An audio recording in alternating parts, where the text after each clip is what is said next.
আজ আমাদের এখানে ঘূর্ণিঝড়ের তাণ্ডব চলছে। তো সকাল থেকেই ঘুমের থেকে ওঠার পর দেখতেছি যে প্রচুর বৃষ্টি, গুড়ি গুড়ি বৃষ্টি আর ঘূর্ণিঝড়ের তাণ্ডব। যে গাছপালাগুলো এরকম ভেঙে আসতেছে।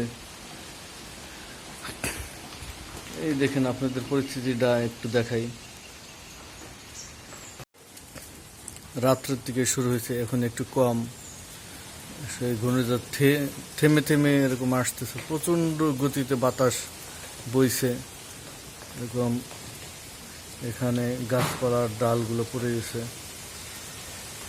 গতিবেগটা এখন একটু কম। কিছুক্ষণ আগে খুব প্রচণ্ড গতিতে এরকম বাতাস বইছে, এখনো আবার এই যে কি তাণ্ডব চালাচ্ছে।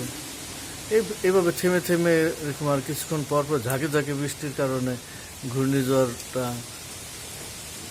এরকম প্রবাহিত হচ্ছে।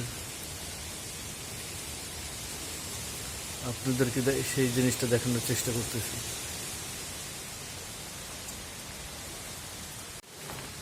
নীল ঘূর্ণিঝড়ের তাণ্ডব, কি গতিতে বাতাসগুলো প্রবাহিত হচ্ছে।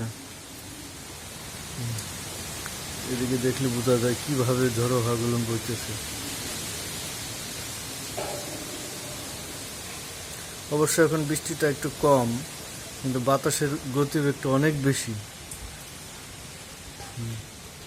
থেমে থেমে প্রবল বেগে বাতাসগুলো আসছে। এই আসার কারণে একেবারে বাড়ি ঘর দুয়ার কোনো কোনো স্থানে ভেঙে যায়। এছাড়াও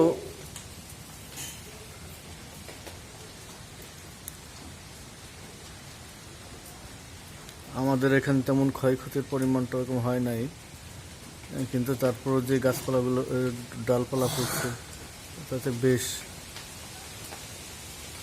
আপনাদেরকে একটু অবলোকন করার চেষ্টা করতেছি।